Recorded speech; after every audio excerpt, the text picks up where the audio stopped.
Salut à tous, moi c'est Corentin Bourreau et aujourd'hui je vais vous parler de la sangle osmose qui se veut novatrice de par sa conception. Vous trouverez dans la description et dans les commentaires un lien vers l'étude au format PDF. Je vous propose ici un podcast qui résume cette étude. Je vous souhaite une bonne écoute et n'hésitez pas à nous suivre sur les réseaux sociaux. Bonjour et bienvenue dans ce nouveau Deep Dive. On a une réflexion intéressante sur la création d'une sangle anatomique. La selle, c'est une chose, mais quid de cette sangle qui la tient? C'est ce qu'on va essayer de comprendre aujourd'hui. Notre mission, voir quel est l'impact réel de la sangle en regardant l'anatomie, la biomécanique et puis quelques études clés. Alors on y va? Ce qui est assez frappant d'emblée, c'est que la gêne, elle n'est pas toujours juste sur le sternum, là où on s'y attendrait le plus. On parle de réaction au niveau des pectoraux ascendants, donc ces muscles qui soutiennent le thorax, et même de difficulté à bien monter le garrot. Ah oui, donc ça suggère que c'est plus profond qu'une simple pression locale. C'est ça, ça pointe vers un inconfort plus complexe. Et alors, si on regarde sous la sangle, anatomiquement, qu'est-ce qu'on trouve précisément? Alors, sous la peau, évidemment, il y a des muscles importants. On a le pectoral ascendant, qui est vraiment clé pour soulever le thorax entre les épaules. Et il y a aussi le muscle cutané du tronc, ce grand muscle très fin qui fait frissonner la peau du cheval. Oui, pour les mouches, ça. Voilà. Mais il joue aussi un rôle dans la mobilité de toute cette zone. D'accord. Donc, des muscles importants pour le mouvement, le soutien. Est-ce qu'il y a d'autres éléments sensibles juste là? Absolument.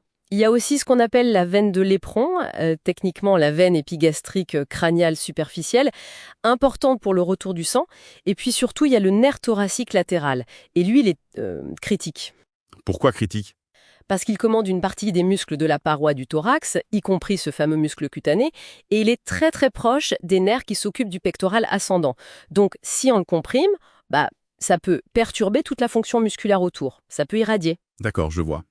Le document parle d'études là, avec des tapis de pression pour essayer de mesurer tout ça. Oui, et c'est là que ça devient intéressant. Une étude britannique, menée par Centaurs Biomécaniques et Murray notamment, a montré quelque chose d'assez contre-intuitif. Avec une sangle classique, les plus fortes pressions, eh bien, elles n'étaient pas forcément sur le sternum, mais juste derrière les coudes.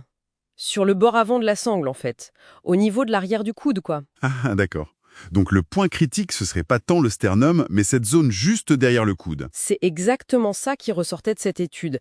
Et le plus parlant, c'est que cette même étude a montré qu'en utilisant une sangle différente, conçue pour limiter cette pression, Oui. eh bien les chevaux amélioraient leur locomotion de façon significative, meilleure amplitude de vent, plus de symétrie, une meilleure technique à l'obstacle. Quand même. Oui, et on parle de gains allant jusqu'à 20% sur l'activité des postérieurs. C'est énorme. C'est impressionnant, 20%. Mais alors, comment une pression juste là, derrière le coude, peut avoir un tel impact? C'est quoi les mécanismes? Alors, il y en a probablement plusieurs qui se combinent.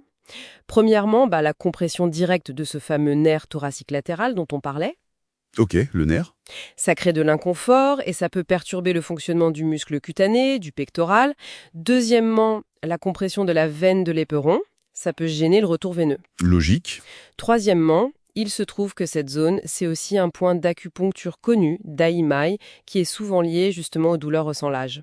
Intéressant, ça. Et enfin, il y a un truc plus mécanique, la restriction du muscle cutané du tronc. Imaginez votre pull. Si vous le tendez très fort à un endroit, Oui. ça peut vous empêcher de bien lever le bras. Là, c'est un peu pareil. Le muscle ne peut plus glisser correctement quand l'épaule avance. Ça coince. D'accord, je vois l'idée avec le pull. Et d'autres experts, comme Denoy ou Harman, qui parlent d'une sorte de sidération des pectoraux avec des sangles mal adaptées. Ça semble aller dans le même sens, non? D'une douleur qui persiste. Effectivement, ces observations de terrain, elles corroborent un peu les mesures biomécaniques. Donc, on voit bien deux axes pour améliorer une sangle. D'abord, il faut absolument libérer cette zone critique derrière le coude. C'est le point numéro 1. D'accord. Et le deuxième?